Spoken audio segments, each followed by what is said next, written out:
Hello friends, आज आपण या व्हिडिओमध्ये डबल साखळी टाका किंवा जोड साखळी टाका कसा घेतात ते पाहणार आहोत।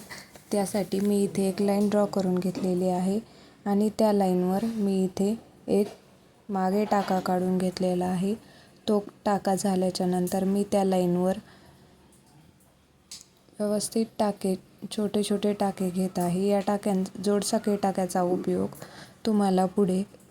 जेव्हा ब्लाऊजची बॉर्डर बनवाल तेव्हा सुरुवातीला तुम्हाला जरी थ्रेडचे जोड साखळी टाके द्यायचे आहेत, त्याच्याने तुम्ही जे ब्लाऊजला बीड्स बसवता ते बीड्स मशीनच्या मध्ये येणार नाहीत। जेव्हा तुम्ही ब्लाऊज स्टिच करता तेव्हा तुम्हाला काही प्रॉब्लेम येणार नाही आणि जेव्हा तुम्ही स्वतः ब्लाऊज स्टिच कराल किंवा स्वतः स्टिच करत असणार आहात तेव्हा तुम्ही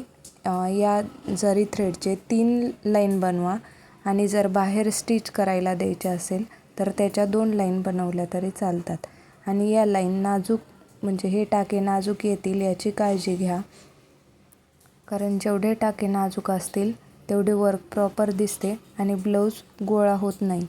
आणि जर तुम्ही लांब लांब टाके दिले तर हे टाके पूर्ण पीस आखसून घेतील आणि जेव्हा हे टाके द्याल तेव्हा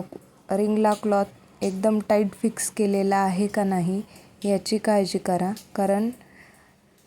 जर तुम्ही रिंगला क्लॉथ टाईट फिक्स केलेला असेल तर तुम्हाला